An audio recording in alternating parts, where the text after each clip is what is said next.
अस्सलाम वालेकुम फ्रेंड्स, मैं हूं मोहसिन रफ़ा और आप लोग देख रहे हैं 24 आवर 7 टीचर्स ऑनलाइन। दोस्तों, आज हमारी फाइनेंशियल अकाउंटिंग का छठा लेक्चर है और हम लोग बात करेंगे rules of debit and credit के ऊपर।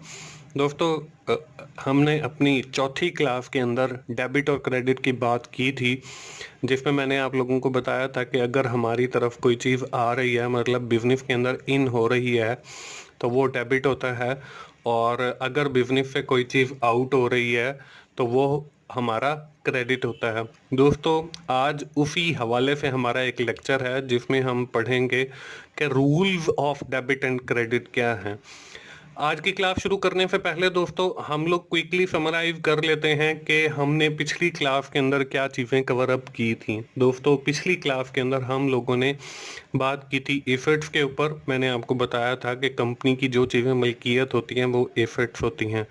Then assets are divided further into two categories, tangible assets and intangible assets. Tangible asset से मुराद वो चीज़ें जो फिजिकली एग्जिस्ट करती हैं और इनटेंजिबल एसेट से मुराद जो फिजिकली एग्जिस्ट नहीं करती। मतलब फर्नीचर हमारा टेंजिबल एसेट्स है और इसी तरह कॉपीराइट या पेटेंट राइट्स जो हैं वो हमारे इनटेंजिबल एसेट्स के अंदर आते हैं। Further we have talk about the liabilities section. Liabilities की भी आगे सब दो कैटेगरीज थी, जो short term liabilities and long term liabilities. दोस्तों, उसके साथ ही मैंने आप लोगों को बताया था कि ऑनर इक्विटी क्या होती है। और आखिर में हम लोगों ने बात की थी अकाउंटिंग इक्वेशन की, और मैंने ये बताया था कि asset is equal to liabilities plus owner equity, ये हमारी अकाउंटिंग इक्वेशन बन जाती है।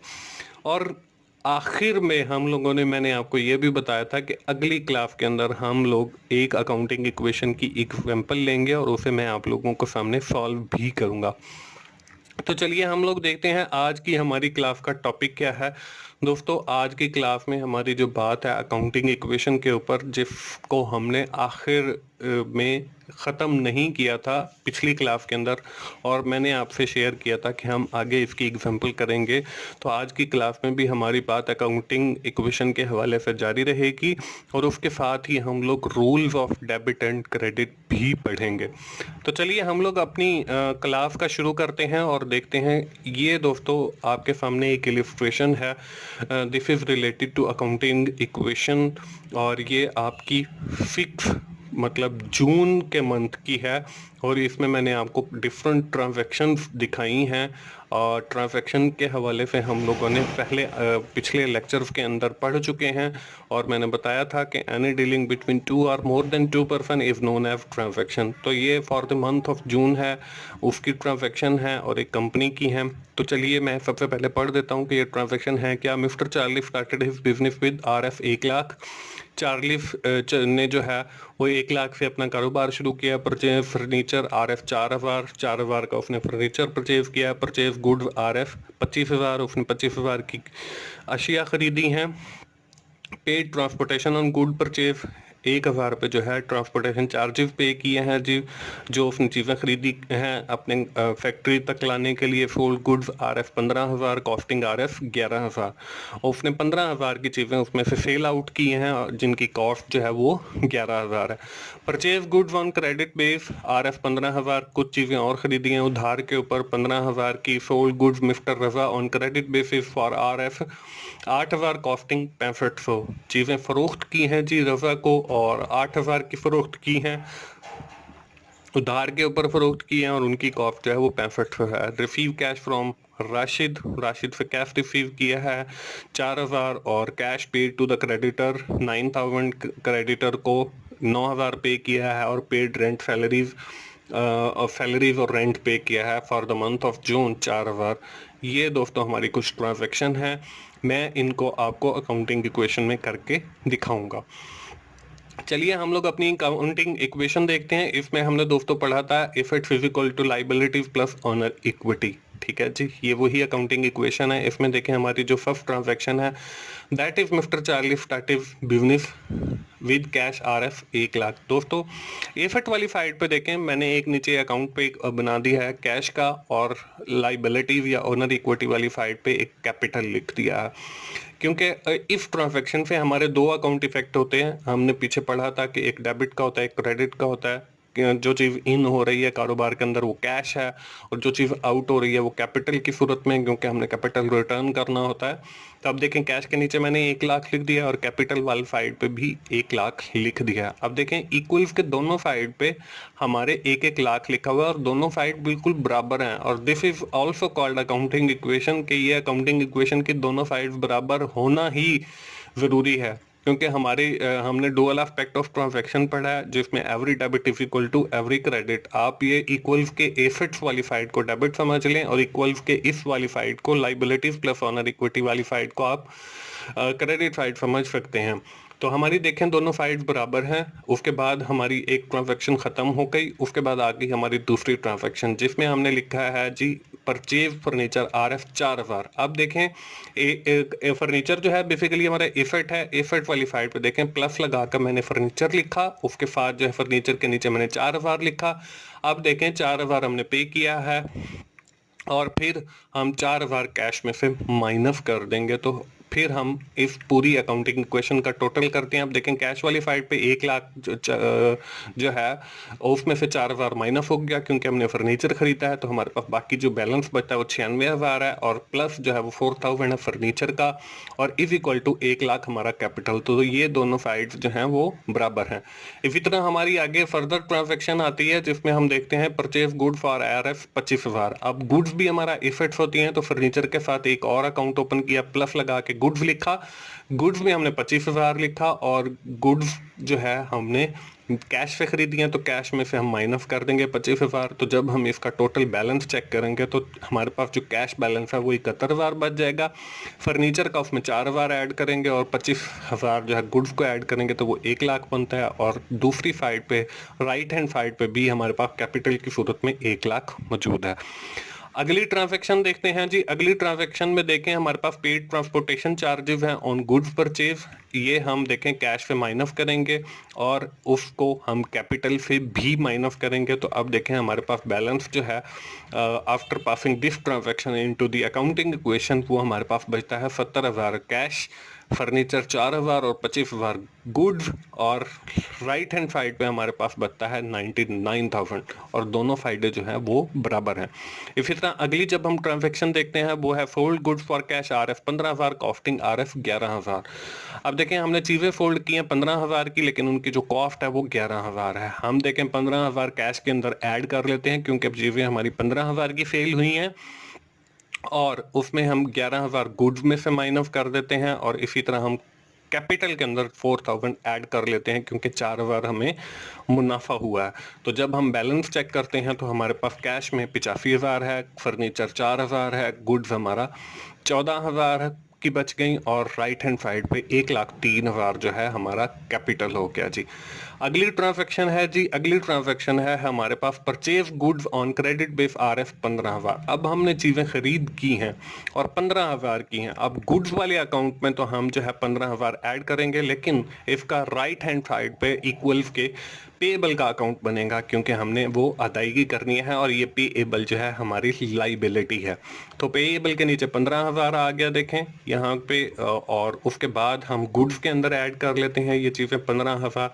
तो दोनों साइडों पे 15,000 जमा हो रहा है। तो जब हम बैलेंस चेक करते हैं तो हमारे पास देखें 85,000 कैश का, फर्नीचर का 4,000, गुड्स हमारे पास 29,000। इसी तरह राइट हैंड साइड को देखते हैं तो पेएबल हमारे 15,000 और कैपिटल जो है हमारे पास 1,03,000। ये दोनों जो हैं ये बनते हैं 1,18,000, और अगर हम लेफ्ट हैंड साइड का टोटल करें मतलब 85,000, 4,000 और 29,000 ये भी हमारे बनते हैं 1,18,000। आगे फर्दर जो हमारी ट्रांजैक्शन है वो है sold goods to mister Raza on credit basis RF 8,000, और कॉस्टिंग जो है उनकी वो है 6500। अब इसमें चीज़ें हमने उधार पे फरोख्त की हैं, 8,000 की हैं, हमारे पास जो है वो 6500 जो है वो उनकी कॉस्ट है। अब देखें जब चीज़ें हमने ली थी तो पेएबल का अकाउंट बनाया था, और जब चीज़ें हमने उधार पे फरोख्त की हैं तो वो उस सूरत में हमारे पास यहाँ पे एसेट वाली साइड पे रिसीवेबल का अकाउंट जो है वो बन गया। दोस्तों रिसीवेबल अकाउंट में हमने अमाउंट देनी है। सबसे पहले हम गुड्स में से माइनस करते हैं क्योंकि 6500 की चीज़ें हैं, और रिसीवेबल में हमने 8,000 लेना है। इसमें देखें हमें जो डिफरेंस है वो 1500 का, 1500 हमें प्रॉफिट हुआ, 1500 जो है हम ऐड कर देंगे कैपिटल के अंदर।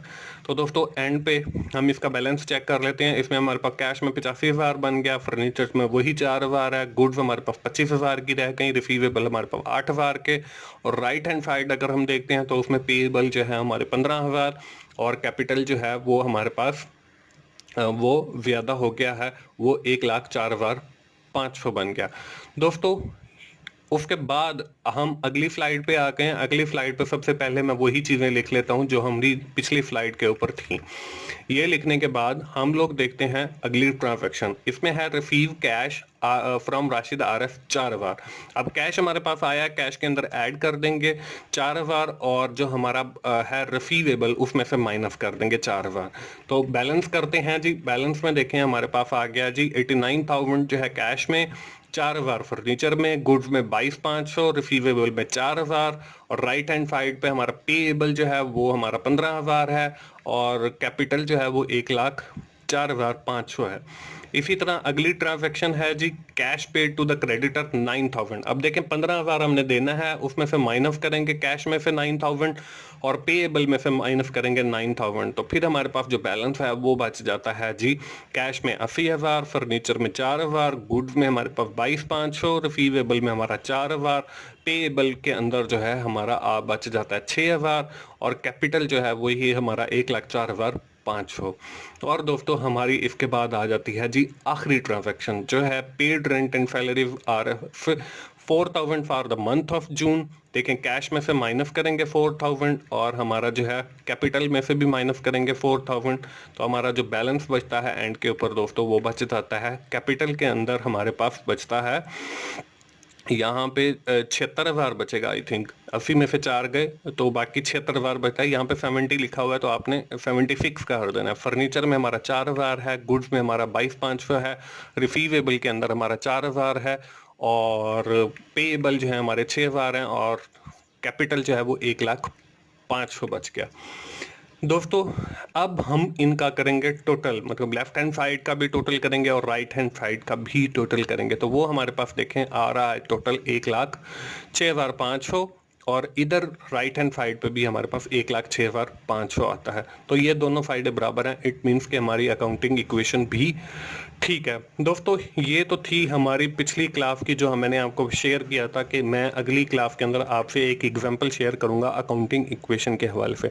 दोस्तों आज की क्लास में हमने ये भी देखा था कि हम बात करेंगे rules of debit and credit की। दोस्तों हमने पिछली क्लासेस के अंदर पढ़ा है एसेट्स क्या होते हैं, एक्सपेंसिव क्या होते हैं, लाइबिलिटीज क्या होती हैं, इक्विटी क्या होती है, और इनकम क्या होती है। दोस्तों हमारे पास ये 5 कैटेगरीज हैं। मतलब हम जब भी किसी ट्रांजैक्शन को देखेंगे तो वो उनमें इन 5 में से किसी एक हेड के अंदर फॉल करती है। अब इनका रूल क्या है?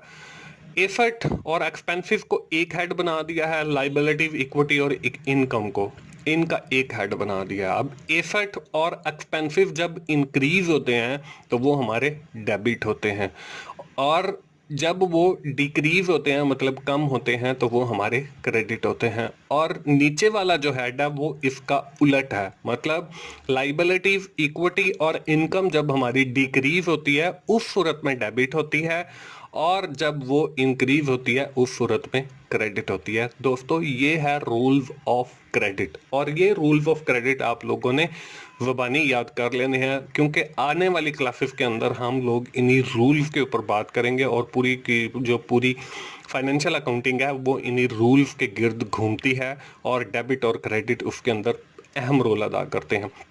तो दोस्तों ये थी हमारी आज की क्लास। इसको हम क्विकली देख लेते हैं कि आज की क्लास में हमने क्या पढ़ा। दोस्तों आज की क्लास में हमने अपनी बात जो है वो अकाउंटिंग इक्वेशन के ऊपर जारी रखते हुए एक एग्जांपल देखी, और फिर हम लोगों ने देखा rules of for debit and credit क्या होते हैं। दोस्तों अगली क्लास के अंदर मैं आपको rules for debit and credit के हवाले से एक एग्जाम्पल दिखाऊंगा। मुझे उम्मीद है दोस्तों आपको फाइनेंशियल अकाउंटिंग सीखने में मज़ा आ रहा होगा, और आपको फाइनेंशियल अकाउंटिंग की समझ आ रही होगी। अगर दोस्तों आप लोगों को मेरी वीडियोस अच्छी लग रही हैं तो आप लोग अपने दोस्तों से शेयर कीजिए, लाइक कीजिए और कमेंट कीजिए, और मेरे चैनल को सब्सक्राइब कीजिए ताकि मेरी हर आने वाली वीडियो आप लोगों तक पहुंच सके। और दोस्तों मोहसिन भाई को अगली क्लास तक के लिए इजाज़त दीजिए। थैंक यू वेरी मच दोस्तों। अल्लाह हाफिज़।